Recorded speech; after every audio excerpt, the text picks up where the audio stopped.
Well, let's back it up a little bit because you might be wondering, how did this Canadian end up in the UK for Download Festival?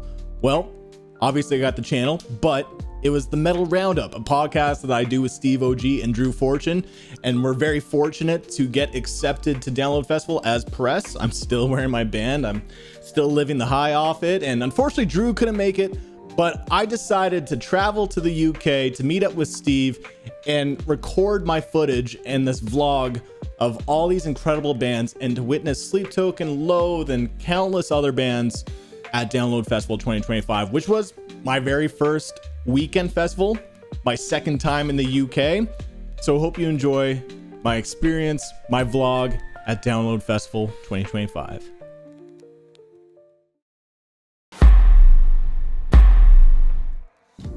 I traveled from Toronto to Manchester, which is the closest airport to the festival for international travelers. And I ended up in the subway station to take my train from the airport to my hotel. I arrived in Manchester. Oh yeah. Shit. Is this where King Charles stays, man? This is so friggin' nice. I swear the Queen probably stayed here. This is luxury, man. Look at this view. Oh yeah. Get to see beautiful Manchester. Anyway, I'm actually gonna go check out Manchester now and see what's good. Have a coffee. I need a coffee, man. Only a couple hours into Manchester and I already saw Tim Hortons. I'm sorry that we're invading your country with our shitty coffee and donuts. Actually, it's not bad. But the city was alive, man. Look at this girl's reaction.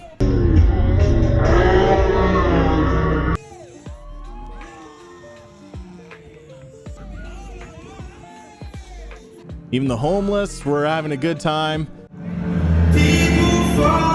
Beautiful sunshine, incredible weather. I'm not used to this kind of weather in the UK. I've only been in Manchester for 2 hours at this point, and I heard this piano player play a little bit of Sleep Token. So I went closer and he started playing some piano. Then I asked him, were you playing Sleep Token earlier? And he said, yeah. And then he started to shred some Atlantic.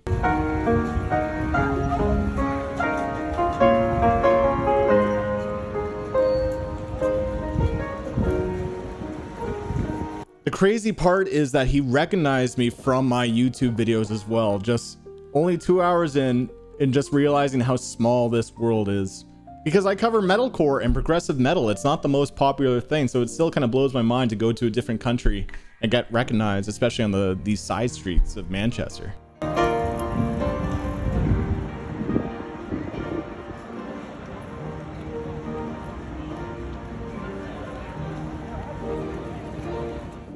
I had to stop by, see this beautiful garden in Manchester. I was just exploring, being a tourist.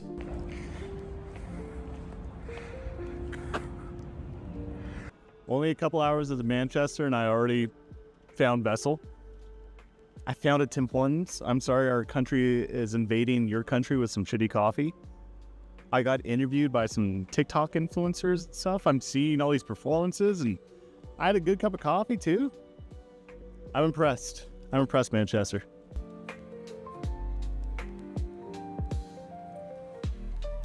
Low-key, one of the highlights to my day at Manchester was actually exploring the Manchester Cathedral, and I got to hear the choir practice and the organ player practice, and it sounded beautiful and haunting. I wasn't allowed to film, but it didn't stop me from trying to capture just a little bit.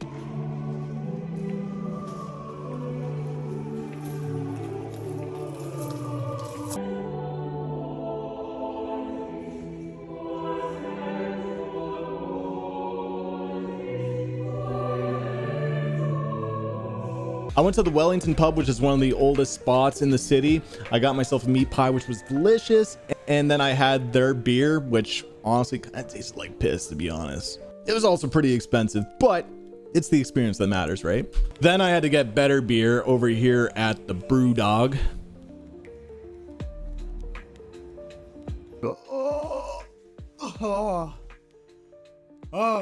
been a long day, a lot of walking. My back is hurting. But man, it's been sweet. Manchester's awesome. I'm having a good time over here. Like seriously, beautiful day for it. Cathedral was cool. Seeing Vessel at the beginning was really cool. Seriously, that was wild. Hearing Sleep Token to start the day, and then also the last bar I was at was playing Weezer, Saying Ain't So. Which, I get it, it's a popular song, but the fact that they were playing it, it's a sign, all right? Download Festival's around the corner, but man, I like to at least like show up a day early before the festival, or like if I'm going to see a concert or something at a different place, like I just love to explore and embrace the culture. And so far, yeah, Manchester's been fun. You know, I'm about to unwind and watch some TV on this luxurious condo that I have over here in this mirror so I can watch myself watching TV. BBC One, cool. So if I want to watch TV, this is the way that the bedroom is. I have to turn my head so I can watch this. At least I can, again, see myself react to things on the TV. Oh, but to make it even better, look at what I got. Dairy Milk Biscoff. Never had this before. You guys are crazy about like, this Biscoff stuff in the UK. More Dairy Milk, double decker, some French fried chips. Like, I'm trying to embrace the culture over here. It's really hard to be on a diet, but yeah, worry about that later. Anyway. Oh, I need a haircut. Anyway, guys, day 1 has been awesome. Day 2, tomorrow. Peace.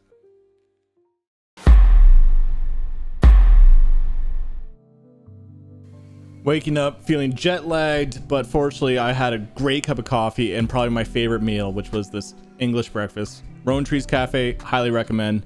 I needed more coffee, so I caved and got Timmy's, which honestly is a ripoff over in UK. It's also not as good.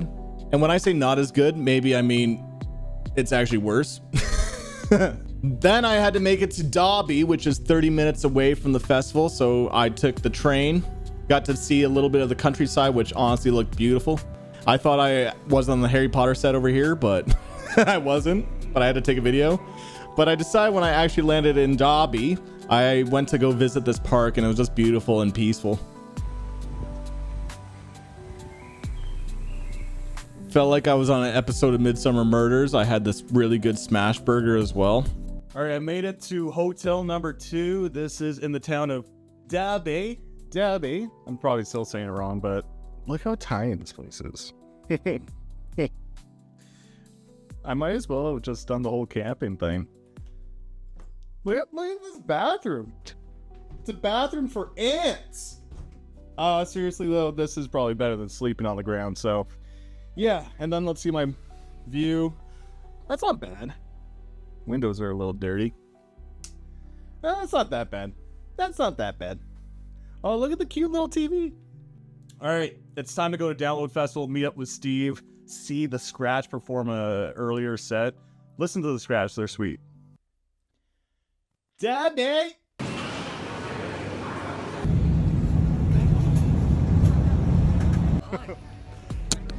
Come on, bring it in! See you. So I arrived and met up with Steve, and Steve, you gotta work on your welcome hugs, man. But I don't know, we had to figure out those passes, I know. All right. Here. I am finally here. Paul, what's going on, man? Good to see you too. I'm impressed. I am impressed. Impressed?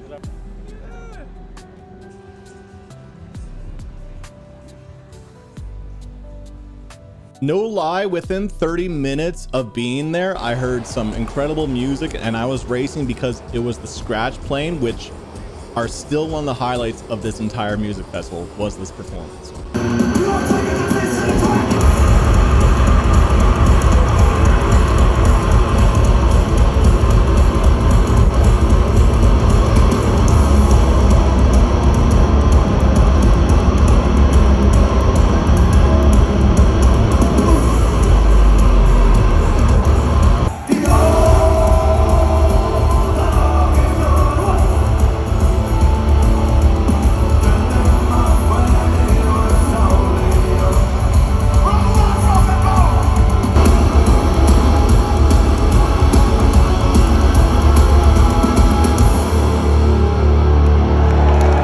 After the Scratch's incredible set, I took an Uber back to my hotel to Derby because shuttle buses don't drive that late on Thursdays. But day 3 is tomorrow, and this is when Download Festival properly begins.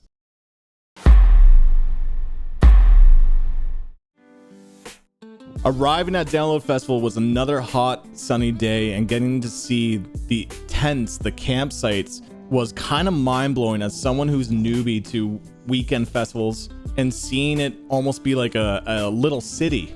Almost looked like a homeless shelter too, but the people were happy, all smiling, lots of things going on, and the music hasn't even started yet.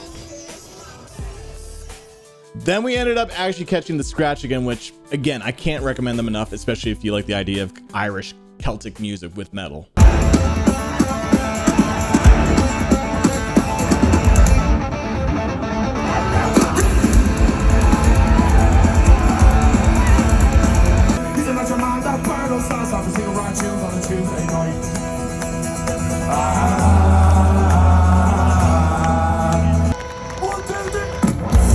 The energy from these guys is amazing. The crowd work too. I ended up actually meeting them a little bit later on. They were super nice too.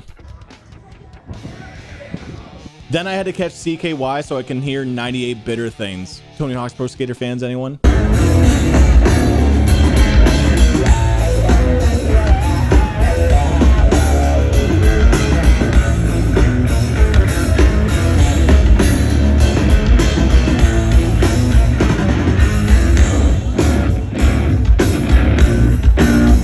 Also, it was Friday the 13th, weirdly enough, so a lot of people were dressed up in costumes, which was actually pretty cool. I thought this guy dressing up as the Mandalorian was actually really, really sick.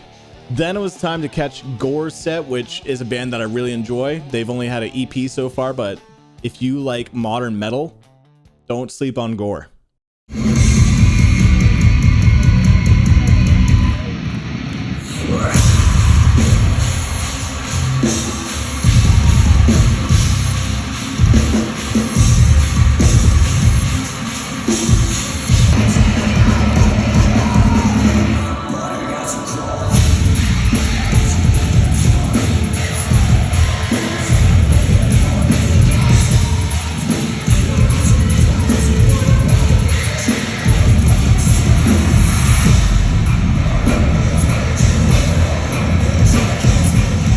Gore's set was really good. It's surprising that this band has only released an EP because it seems like a band with a lot more experience. Their music is also quite versatile, from ranging from these big melodic moments to stuff that's like stupid heavy too.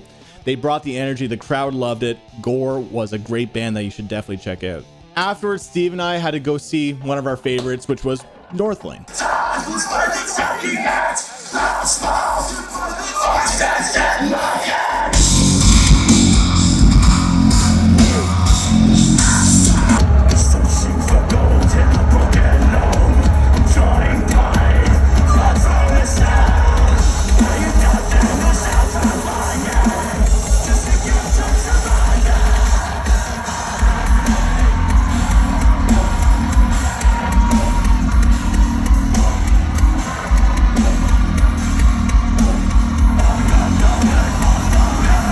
Northlane, they never disappoint. The sound design, Marcus's vocals, and just the energy translates extremely well for a live setting. Even if it's during the daytime, which I feel like Northlane should play it during the nighttime, they still put on a good show and the crowd loved it, and their songs hit so hard live too. So Steve and I got separated so I can go catch Rise Against, which is one of my favorite bands. You know, they helped get me into punk music, which punk got me into metal. Revolutions Per Minute is still one of my favorite albums, but it was cool to hear a lot of their hits for the first time for me, because this is my very first time seeing Rise Against, and they sounded great.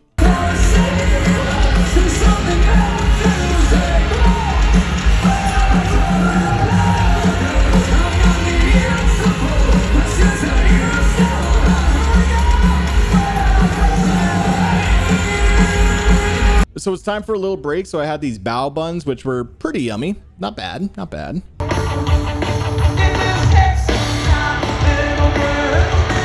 Caught a little bit of Jimmy Eat World, which, you know, they sound great. They're an iconic band, but I was rushing over to catch a different band instead.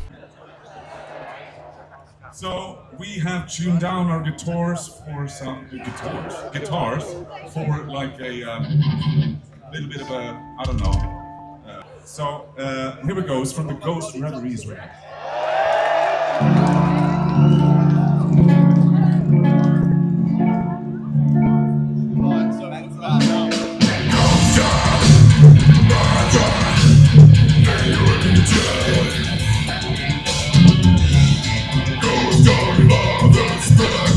I had to go rush over and catch the prog metal legends, Opeth. My very first time seeing them. I'm actually slowly getting into their music now. I've always respected them, but it's only, I've only heard 2 albums from them so far, but I needed to see them live, and I was shocked by how funny Mikhail is live and how funny the band is, but they sounded great. Apparently they were having some technical difficulties. I didn't quite catch that until Mikhail said there was a humming sound. He could have just ignored it, and I could have been oblivious to the technical difficulties that they were having, because they still sounded great to me.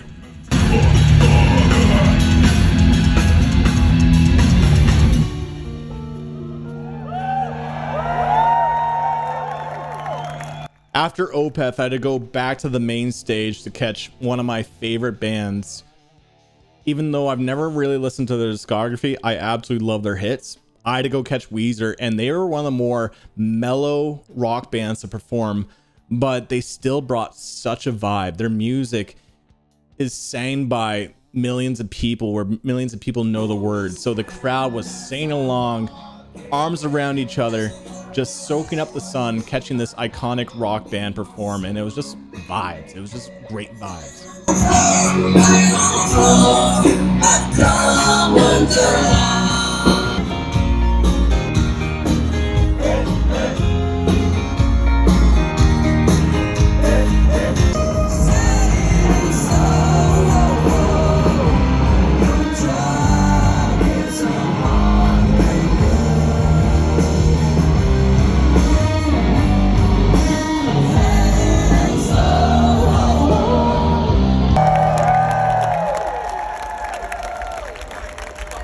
Afterwards, it was time to hit the bar because I could use a beer at this point because the main event is about to happen. Honestly, I wasn't too excited to see because it was Green Day, and I do like their music. I really do like a lot of their songs, but it's not a band that I would go out of my way to catch a performance or catch them live. But they started their set with Bohemian Rhapsody and the Ramones, and everyone was singing along, and the vibes were great too. People were happy just saying the words, including myself.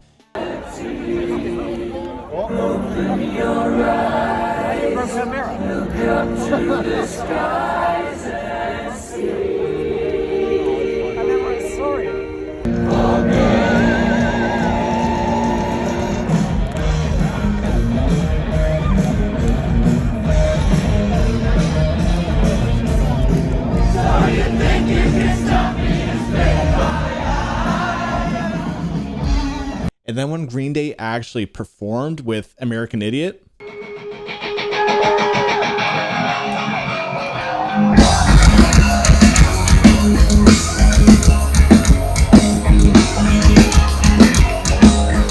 you could just feel the energy, the aura in the crowd. People were smiling, jumping, fists up. I did not expect Green Day to be that good live, and I should. They're pros. They've been doing it for like 30 years. But my God, this is definitely one of the highlights of this entire weekend, was seeing Green Day.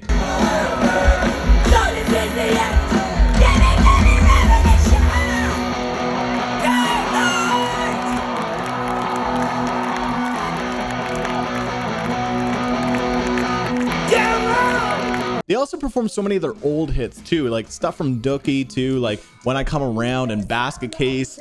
Obviously a lot of stuff from American Idiot, but the performances were great. And one cool thing was when they actually performed Wake Me Up When September Ends, and there's a line about rain coming down, and when they actually sang that, the rain literally started to come down.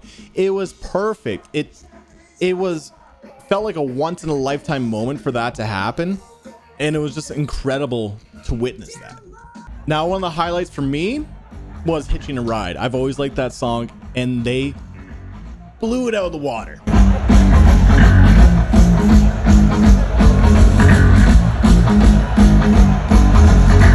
There's a drought out the fountain of you, numb dehydrated. My tongue is swelling up. I say 1, 2, 1, 2, 3, 4.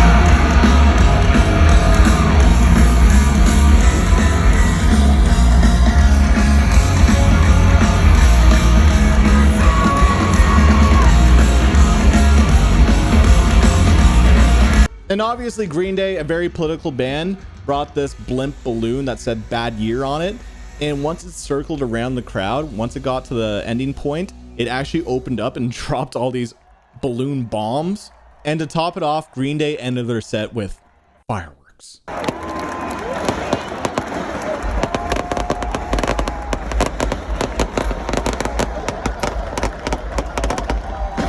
Green Day were absolutely incredible. At this point, I had to go make it back to my hotel, so I'm squeezing through the crowd, trying to make it to the shuttle bus, the transport hub in the area, so I can take my shuttle bus back to my hotel, which I didn't get back to my hotel until 1 a.m. or so. And I couldn't fall asleep till 2 a.m. because I'm jet lagged at this point. But it doesn't matter because day 2 of the festival is tomorrow and day 4 of my trip.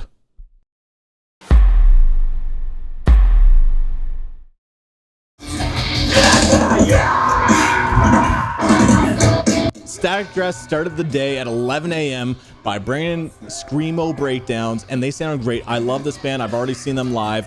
They're awesome. It was just a little too early in the morning for me to be in the mosh pit or jumping around. So I realized I need coffee. So I had to go grab myself a coffee, and on my way back, I got a good spot for Loathe. And I gotta say, having a coffee, being in the UK when the sun is just beating down, it's glorious. Hearing Loathe perform, but it's not just a Loathe song, it's new Loathe.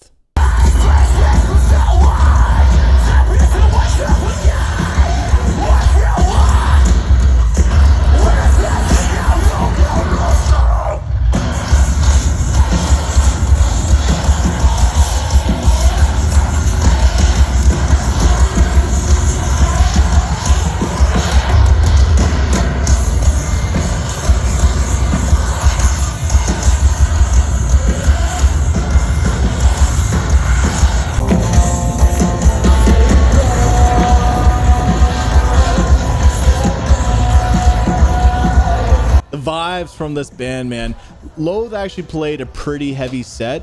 They were actually having a couple of technical difficulties, so they actually showed up a little bit late. I think they were supposed to play maybe 1 or 2 more songs live. The bass also, I think, got cut out, so they were having technical issues. But from my end, and as a fan, I don't care because I still enjoyed hearing them play 4 songs, and the last song that they played was Gifted Every Strength, which honestly is so sick. That guitar solo is awesome to hear live.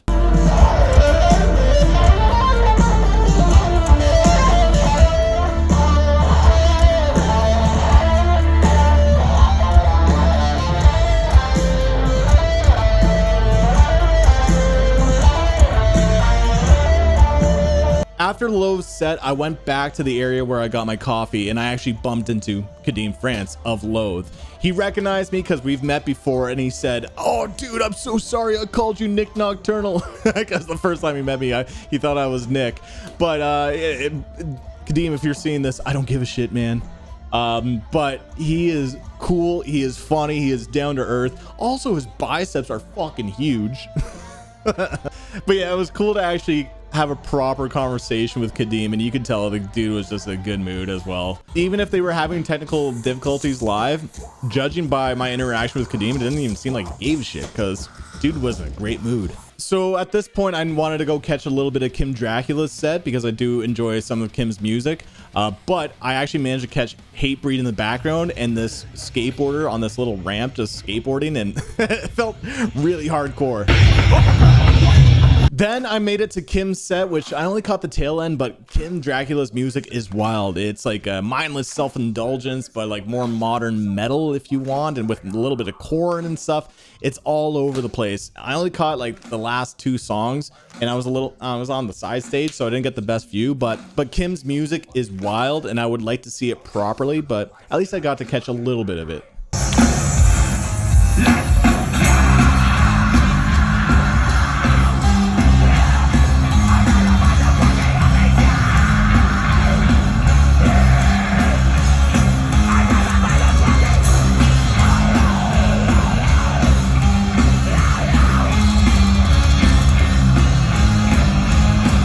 So after Kim's set, I went over to catch Currents at a different stage, and I've already seen Currents a few times. They always put on a good show. I really like their music, and I feel like that's another band where their music translates really well live.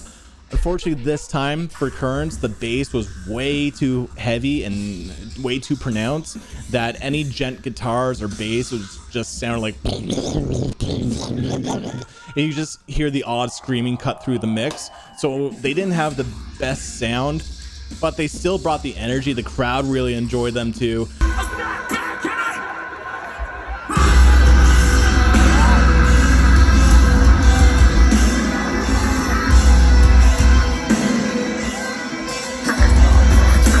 I still love seeing the band, but I had to go catch a different band live because honestly the mix wasn't that great for me. So I've never seen Poppy live. I wanted a good spot and she was awesome. The crowd absolutely loved her, the pyro and everything, and just her aesthetic and her chicness is really, really cool. The one thing about Poppy's performances that I'm not used to is like she's kind of a little bit of like a caricature. That there's a lot of audio recordings where over the speakers it just goes, "Hello, I'm Poppy," but you know she's just like not actually saying it. She's just like on stage waving. Like, this is different, but all that matters is if the music is good live, and it is. She played Van, which I was very surprised by. I thought Noah Sebastian was actually going to show up, so I got my camera ready and everything. No Noah. I just thought it was interesting because I thought that was a Bad Omen song featuring Poppy, but it's really cool to hear that live. But the song that's very knocked loose sounding from Poppy absolutely crushed live.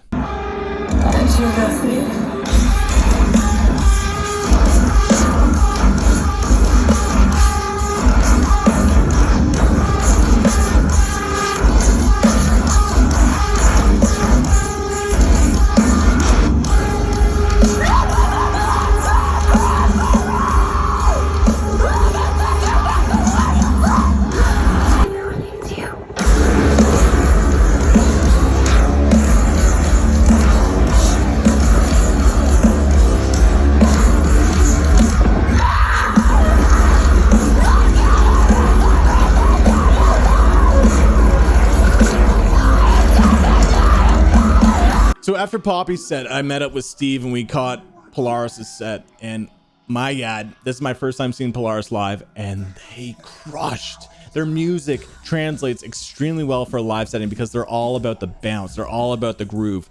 Also, Jamie's vocals, the enunciation is clear too. He's also got these awesome growls. The drumming is so intricate. It's got so much flair.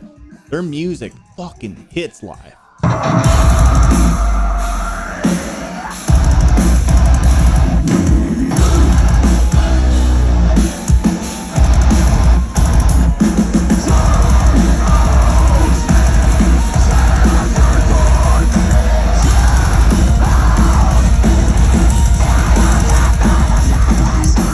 So I went back to the bar area to grab a beer and to also rest for a little bit, and I ended up bumping into Pin from Sikth.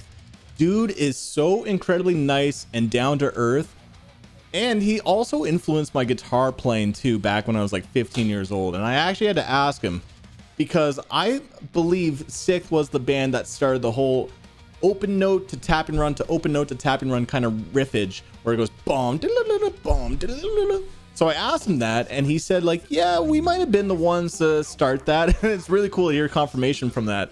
But Sikth are absolute legends. It was cool to catch up with him, but I had a couple beers because the main event is about to happen. And I wanted a little bit of a buzz.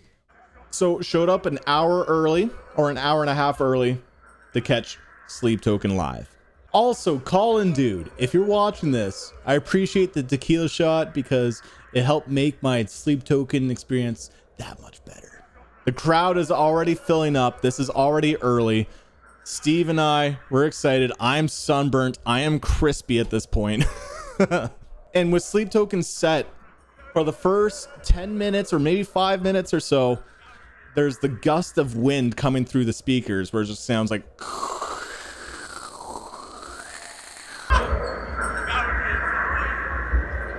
My assumption is they're going to start with Look to Windward. It makes perfect sense, right?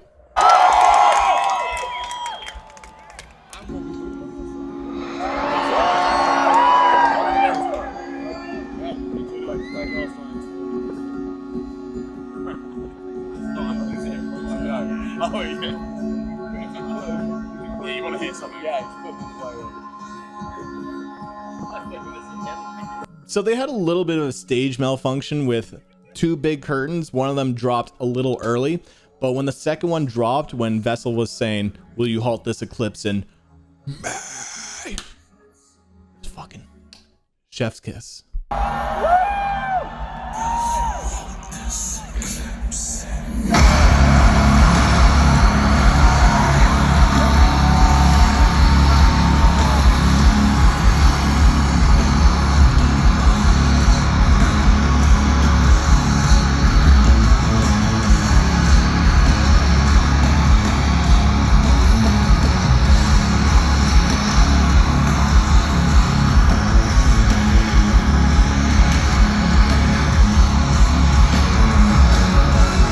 Hearing Look to Windward was awesome for me because that's my favorite song off Even in Arcadia.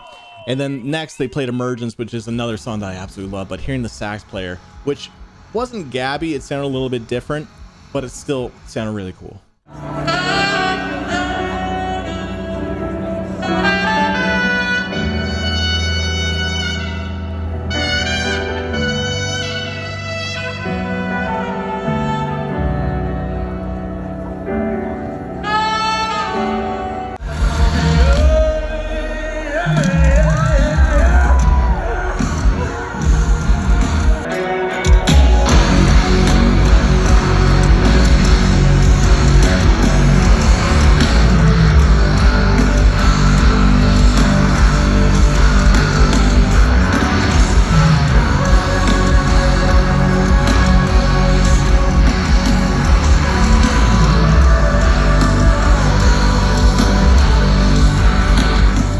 I love Vessel bringing out more of his nerdy side because I feel like I can relate to him a little bit more because he started playing the Halo theme a little bit.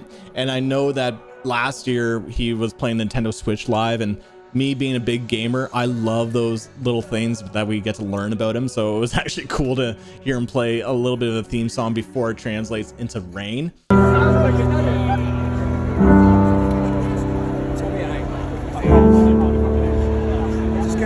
Halo 3 flashbacks.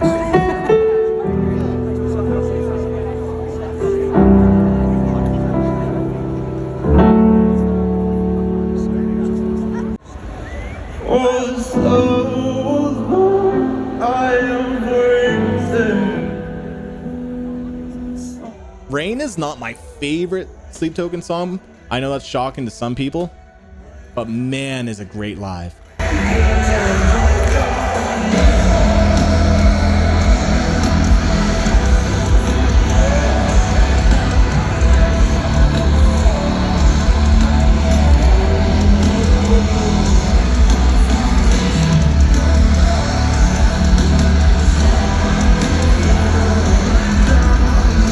Now, one of the biggest surprises in their set was Caramel. Caramel was amazing live because everyone was singing, everyone was dancing. I met these 2 random people that I've never met before, and they saw me singing and having a good time. So they put their arms around me and I put my arms around them. Put your arms around me. I think we did it for Emergence too, actually, when I think about it. Anyway, but for Caramel, we did it again. And we were just singing and having a good time. I saw Steve singing along. And then for that ending, like, breakdown moment where it gets into like some black metal was just so intense. The crowd loved it. It was definitely a highlight of their entire set was Caramel.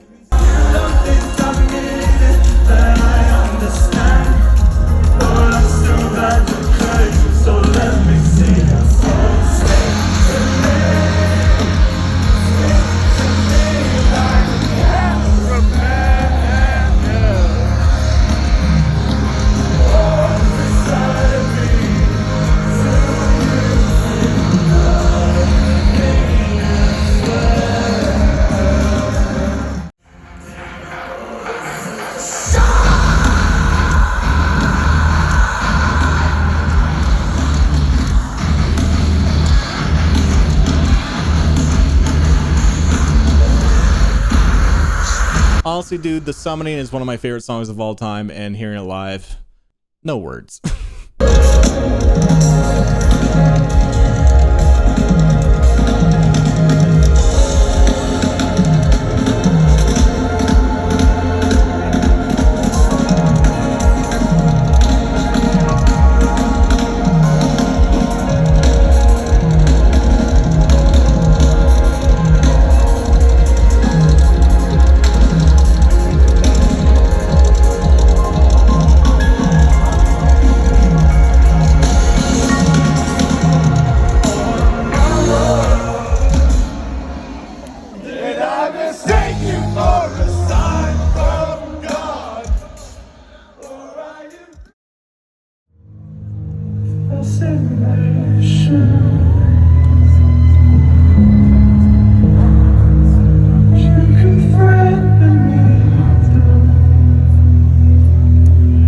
At this point, my jaw literally dropped.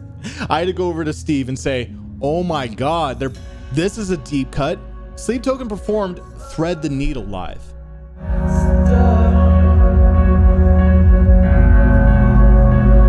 This is one of my favorite Sleep Token songs. It's incredibly underrated. Hearing it in that kind of production was so cool, and hearing the backing vocals from the three girls behind too brought this extra layer to the live performance that isn't even on the recorded studio version. I actually put this video as a story on Instagram, and George Lever actually messaged me saying, thank you for posting this. Really cool to hear this song in this kind of setting.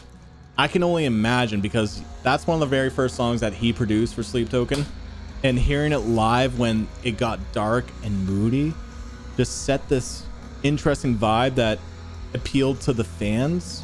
It was just such a big fanfare moment, and it was wicked to hear Thread the Needle live.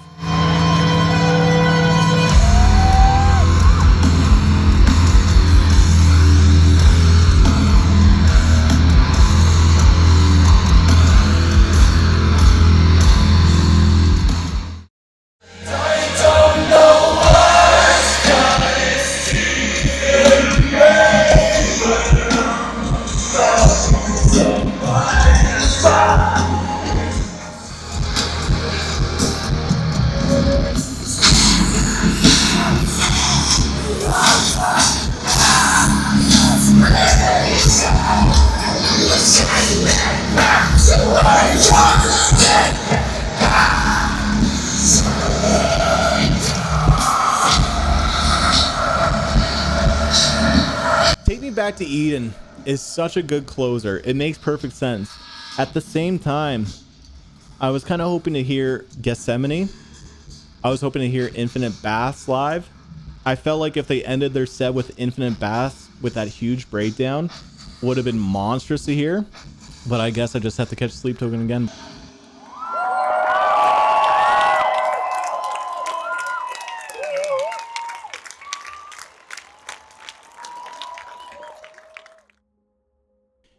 Obviously, Sleep Token is the band that is the reason why I went to the UK, because I went to the UK 2 years ago to see Sleep Token. Got invited out 2 years later to see Sleep Token again. They're a special band. They're arguably the biggest band right now. They're just something special. Not everyone loves them, but for the people that do love them, like myself, you get it. They're unique. They're progressive. They're music for just music lovers, not just metal lovers. If you love all styles of music like I do, Sleep Token scratches that itch that you have for unique progressive music. Absolutely incredible live. This is only my second time seeing them live, and first time was at Wembley, which felt special. Download also felt special too. Maybe not in that same scale, because Wembley felt like the first time that they realized how big they were getting. But for Download, where last time they performed at Download Festival was in 2018 in a smaller stage, then what, 7 years later, now they're headlining Download. I think it was a smart decision to put them as a headliner. We have to push the modern bands and not just keep recognizing the legacy bands, because music is evolving and Sleep Token is at the leading front of all that. Incredible performance. At this point, it was time to head back. I have a little bit of experience with the crowd now, but still, we're like a pack of sardines. And I'm just squeezing, trying to get around them to make it to my shuttle bus back for day 3 to get a proper sleep of Download Festival. But technically, day 5 of my entire trip.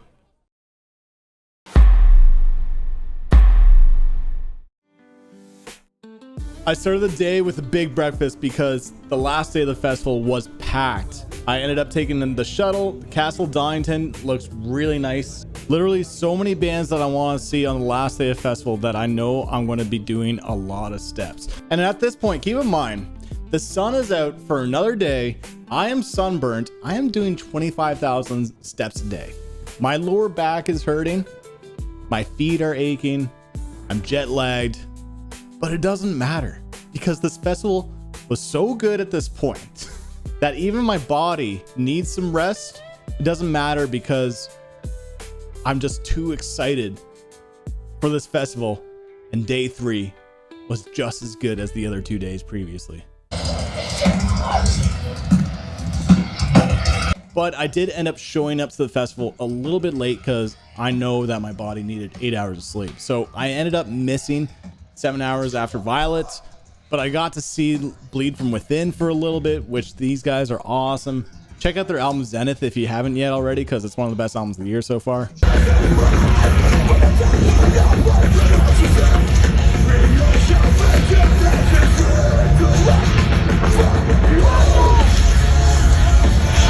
I caught a little bit of Amira Elfaki's set. She's really cool. She kind of reminds me of Evanescence with like some new metal.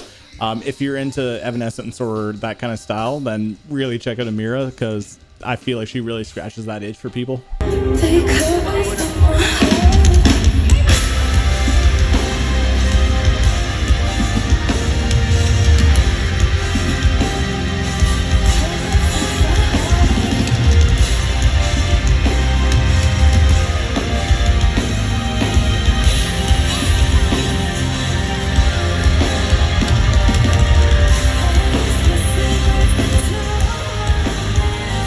Again, it's so cool to see all these planes in the sky with these bands playing and all these people that are just in a great mood.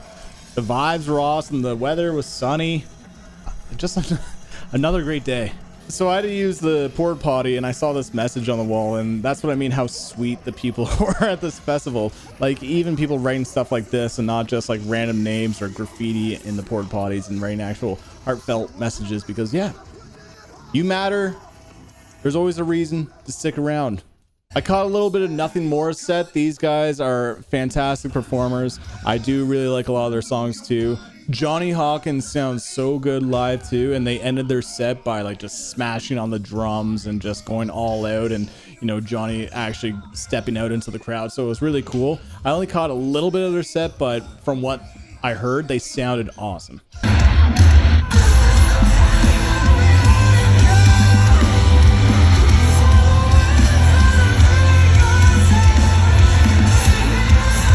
Now the next band I needed to make time for is a band that I really do enjoy. They're an upcoming band. They've only released one EP and they're called Vour. I was excited to see them because I already like Vour's music. They're a little bit more hard, heavy rock, a little bit post-hardcore. They kind of remind me of modern Thrice a little bit, with a little bit more heaviness. Thing was, I did not expect them to be that good. I knew they were going to be good. But Josh, the vocalist, is incredible. This is the only moment, or the only set of this entire festival that actually gave me literal chills. Now, all the bands have been amazing, but there was one moment where Josh did a sing to scream moment because his vocals are so good live that I actually got shivers on my shoulders, and I remember just shaking it off. I cannot wait to hear new Vour. I talk about them. I haven't made a proper reaction video, but stay tuned. I'm going to make some reaction videos for Vour, because keep this band on your radar.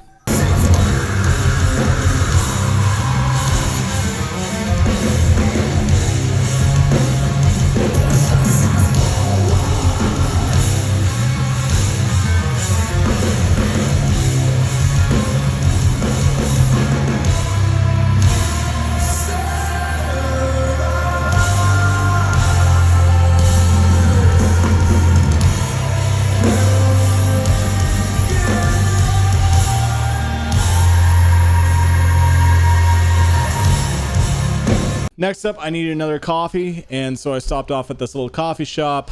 Again, just embracing the vibes, enjoying the weather. I went back to the VIP area and I met up with Lucas from Holy Absence, and this is a guy that we've talked, you know, here and there on Twitter, and we, you know, we're like social media kind of like buddies, but I haven't actually met him yet, and it was really cool to actually meet him. And he's got some sick tattoos. Like one was like inspired by the game Okami. He had some Under Oath tattoos, and I could go on and on.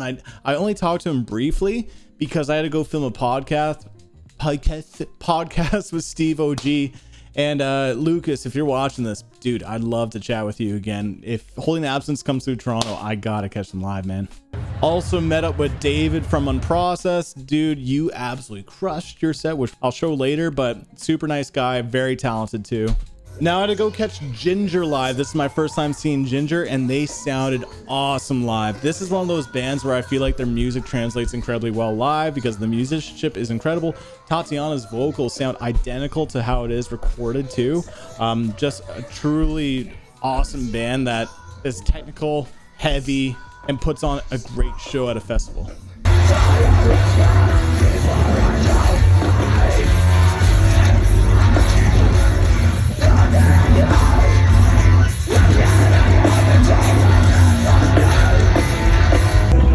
Steve, film your reaction. Whoa! Does she scream in this song? No, she couldn't possibly. So Steve and I both were excited to see House of Protection, so we actually just bumped into each other, walked over to House of Protection together, and my God, this band is all about energy.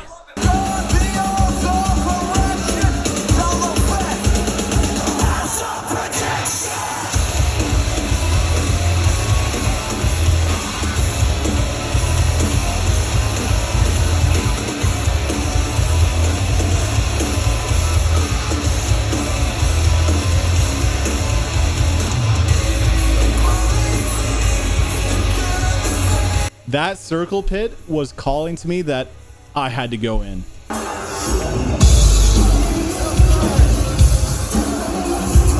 I caught most of their set. I had to go run off, but already House of Protection was one of the highlights of this weekend because the energy that they bring. Those two performers are musicians I already respect from Night Verses and The Chariot and Fever 333. So hearing them in this new band where they just kick absolute ass, definitely keep House of Protection on your radar if you're not listening to them yet. At this stage, Steve and I are walking to President. We hear a little bit of Meshuggah playing, but we know that President is such a big deal because this is the live debut. So we get to Dogtooth stage, which is the tented stage. And once we get there, the crowd is outside the tent. I have not seen this yet.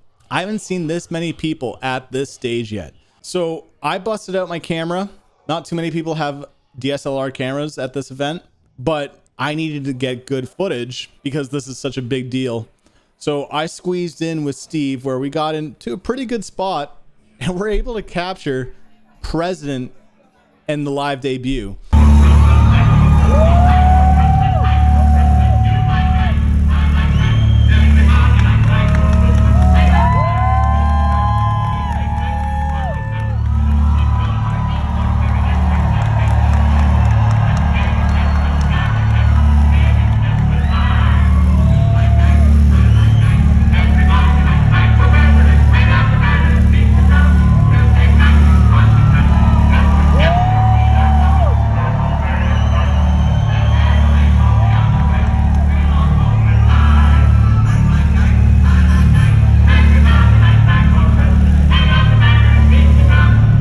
And seeing all the people with President shirts, all the people excited for President, was kind of crazy, especially for a new band. Thing is, can President actually perform well live?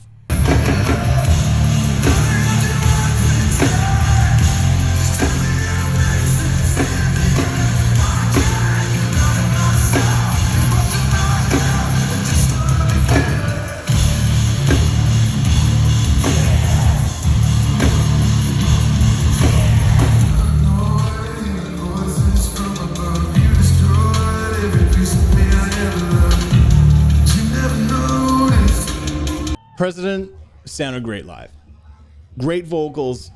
The crowd loved it. The crowd were singing the words, which is kind of crazy because they've only released 2 songs officially. Now, Steve and I had to leave early because there's so many bands. We wanted to catch Meshuggah. But I was told, and I've seen that they performed 3 new songs. I haven't heard them, which is totally fine because it's going to make for better reaction content. But from what I've heard, President were great. The mask, to be honest, is still kind of dumb looking, to be honest. I just see Tim Robinson. I can't get the shit off me. I can't, buddy. I can't do this. There's too much fucking shit on me. I can't. But the music sounded good live. There was a lot less auto-tune too, which I didn't think I would care it that much, but it does sound better live without the auto-tune. Then Steve and I walked over to catch Meshuggah, and bro, this is one of the more disappointing parts of the festival for me because I was really excited to see Meshuggah. I only got to see the tail end of the last song, but from what I've heard, the sound quality sounded awesome. They sound so good. I just have to catch them again when they come through my city. It's a bit of a bummer, but this is how busy this day was. I'm literally doing laps around this entire festival so I can just catch all these bands. And unfortunately, I missed 90% of Meshuggah, probably more.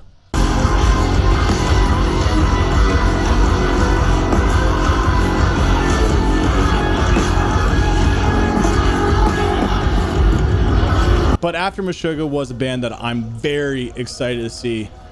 That is Spiritbox.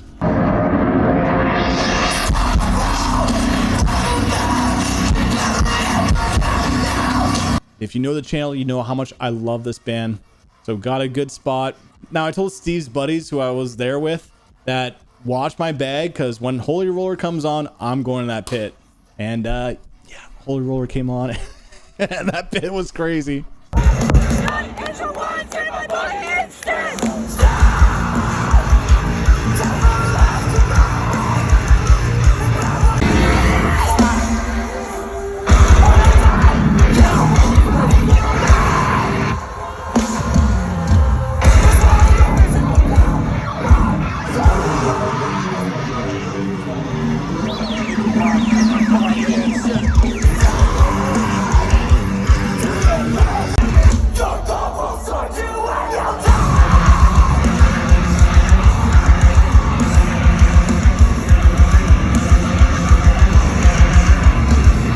So this is the face of a man who's been walking 25,000 steps a day.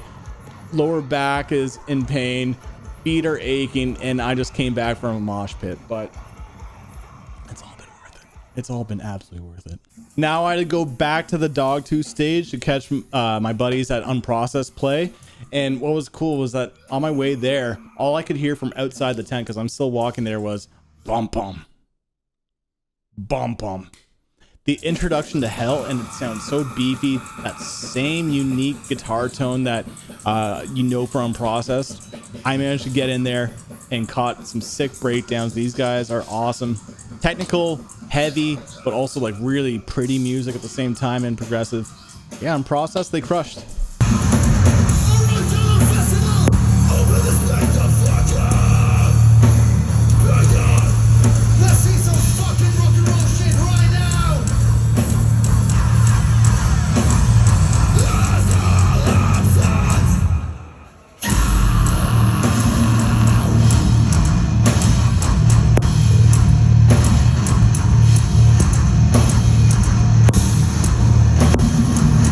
Then I had to go over and catch a little bit of Lauren Shore, and at least this time I was able to catch METALBIRB because I missed 7 hours after Violet, but he was performing with Will and for Sun Eater, and both of them went off. It was actually so sick to see. And weirdly enough, there was like a grizzly bear, which I don't know what this bear was doing, but it kind of reminded me of like Slaughter Prevail. So like, I don't know if it was, but like Slaughter Prevail, then I'm seeing METALBIRB and Will Ramos just go off for Lauren Shore was just like a real like deathcore moment for me. So that was really cool to witness that.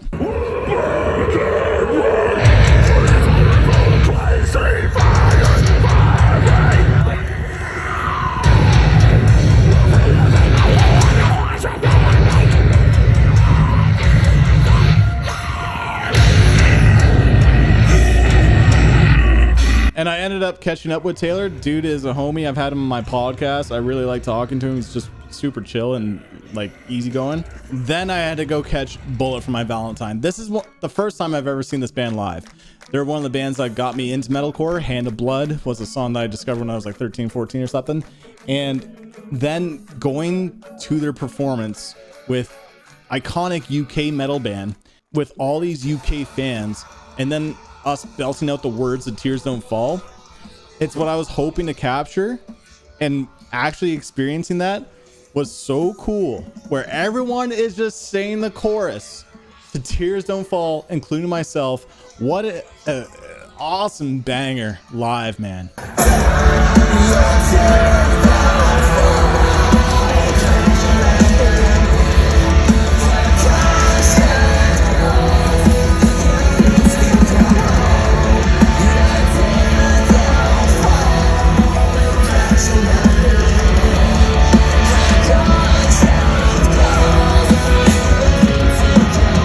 Then I had to go back to the Dogtooth stage to catch Novelist. Camille, I think she's fantastic. The new album Coda is great.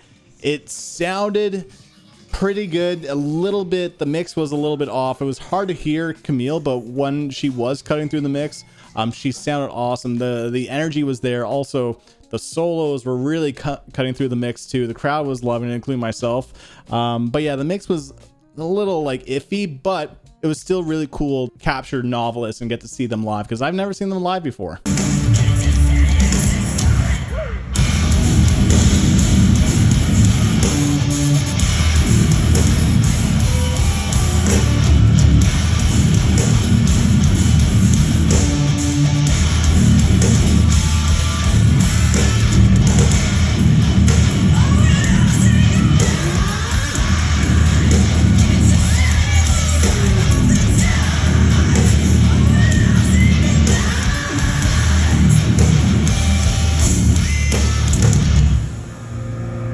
And this video here is kind of funny because this is the dilemma of this day and just the festival in general. It's impossible to see all the bands. So over there on the main stage, you have Bullet for My Valentine, and then on the Dogtooth stage, the smaller stage, you have Novelist playing. These are both bands that I want to see, and they're both playing at the same time. So you can either stick around for one band and see their entire set, or get a mix of both. And so I've been doing a mix. This entire day 3 was just a big bowl of so many metal bands and just getting to experience like a little bit of all of them.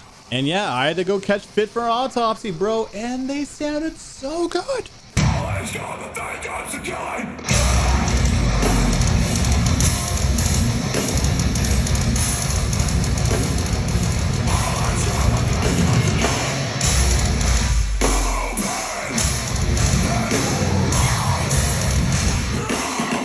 And then I went back to the VIP area to grab myself a little bit of a beer and relax a little bit, because I had to go back to the Dogtooth stage to catch Whitechapel, which was my first time seeing them. And Phil's vocals are just as impressive live, man.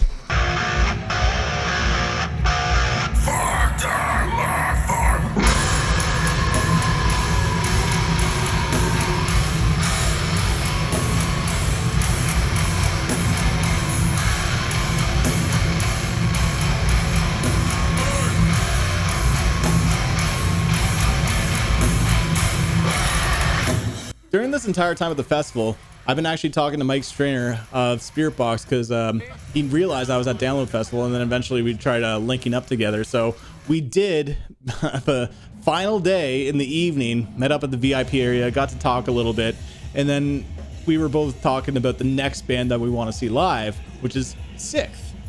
It was really cool to hear Mike talk about Sikth, and he ended up bringing me along to see Sikth at the side stage. So this is my first time experiencing, like, you know, the different routes for like artists and like the people that are higher up to get to experience these shows in the festival. So, you know, I'm walking with Mike, we're talking about bands, we're talking about Spiritbox, we're talking about like South Park and stuff, and just like it was cool to actually just like hang out with him. So we're actually walking together to the Dogtooth stage to catch Sikth, because the main event now is Korn.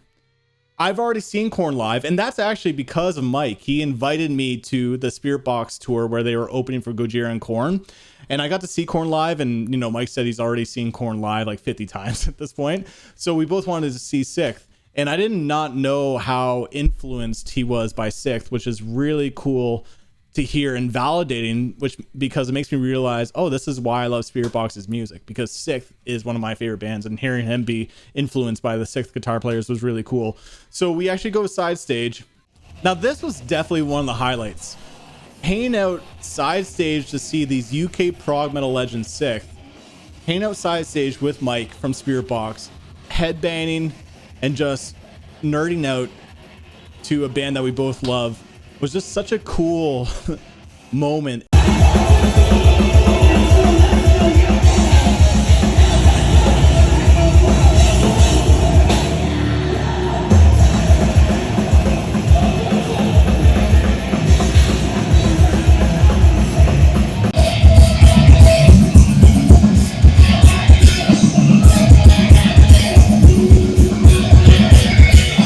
because Mike is obviously a guy that I respect because I love his band. And it's just really cool to actually get to know him on a more personal level. Dude, Mike, you are the fucking man. Seriously, I really appreciate you. If you end up watching this vlog, I really appreciate you inviting me out, because yeah, seeing that band in the UK side stage to my first ever festival was really cool, and also validating me that I'm doing something right with what I'm doing here on YouTube. So we actually went back to the VIP area, met up with Manuel from Unprocessed. Super nice guy. He's always like super down to earth too, which I really admire about him, because he was like a fucking incredible guitar player. He's in such an insane band, but the dude is so humble, and they're just grinding, man. So it was cool to link up with Unprocessed too. Now at this point, I was hanging out with Steve and their buddies. We had a few more beers, just hanging out, reminiscing over this entire trip and just bonding. Steve, your buddies are great. I really appreciate their hospitality. And this entire festival, I went in alone as a Canadian tourist, but I did not feel alone this entire time. Sure, in Manchester, maybe a little bit, but I'm still talking to people. But when I go to the festival, of course I know Steve, but Steve's buddies were so welcoming. The bands were so cool. The fans of my channel coming up and saying hi to me, and the fans of the Metal Roundup coming up and saying hi to me. It was honestly kind of crazy how social this trip was. Again, going in, I thought it would be me going alone, but it wasn't. And the people who wanted to take photos or were buying me drinks and just being super cool and just talking to me about music and other things, like, it really made me feel at home, even if I was across the ocean from my home. And why seeing Sleep Token, but not just Sleep Token, but seeing all these bands live was life-changing for me, is because when I'm making YouTube videos and making content online, I see the comments, I see the views, I see likes and all that stuff. It's nice to see. It gives you some data to see how you're performing as a content creator. But it's when you go to these festivals like this, and it's the people coming up to saying hi to you and saying thank you for, you know, what you do for the scene, wanting to take photos, you know, in a way I feel like a tiny little celebrity. And I'm not trying to sound narcissistic, but I just never experienced this before. But the point is that it feels validating. It feels validating that what I'm doing is the right thing to do, because sometimes when you're making videos behind a computer all the time, you can get in your head a little bit of like, is this really what I want to do long term? Of course I love the music, but the whole content creation game. And it's when I go to festivals like this and see the impact, the real life impact that my channel has by meeting people, and the opportunities that it's landed me. Going to the UK for this big festival, meeting the bands, becoming friends with the bands, not just like, you know, networking and all business. It's not like that. When I talk to the bands, I just want to talk to them as like regular people. And it's really cool that I feel like after this trip, I really feel like I'm part of the music industry. And you can say, you know, even Mike said like, oh, you've been part of the music industry. It just didn't feel like that. Maybe when I went to Wembley 2 years ago, it did, and I should have realized that then. But this festival, just 3 days of music, 3 days of socializing and meeting people, I realized that I am doing the right thing, and I'm going to keep going, and I'm going to keep making videos. And I know some people have said that it's really cool to see someone, you know, start small and work their way up and just follow their passion and continue doing it, and, you know, landing opportunities like this. And I'm glad, and I really hope that can maybe even like influence you watching, that whatever you enjoy and you're passionate about and that you love doing, you follow that.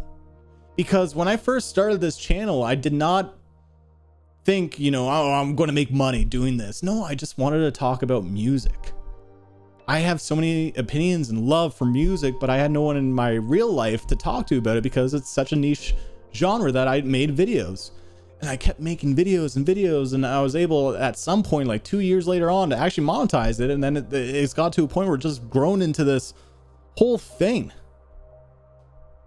And seeing the people there, not just the online comments and the subscribers, but seeing actual people there,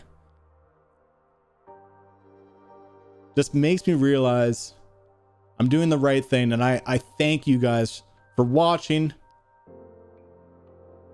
You guys are the reason that are helping me live this dream. If I had no views, no numbers or anything, then I wouldn't be able to, but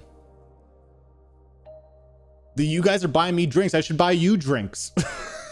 Like, seriously.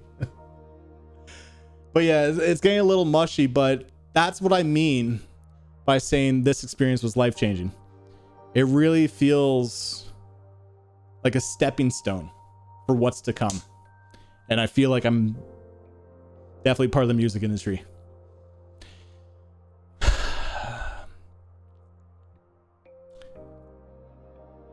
So that was my experience at Download Festival 2025, my first weekend festival.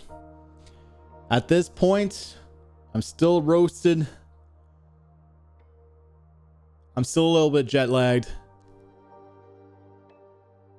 But I would do it all over again. And, you know, if next year they want me back, I'll be back. This was truly an unforgettable week. I'll always remember this for the rest of my life. The music is amazing. The vibes were immaculate. If you are not from the UK and you're thinking about Download Festival, go. It was incredible. They're really trying to push modern bands too, which I like, and not just the legacy bands. The heavy music scene is in a very healthy state right now. You watching this channel, you going to these shows, you going to these festivals is continuing that. Let's keep pushing the scene. Let's keep promoting the scene. Because this music is special. Not everyone understands it, but the people who get it, like you and I, it's the fucking best. Thank you guys for watching. On that, thank you for tuning in. Till next time, peace.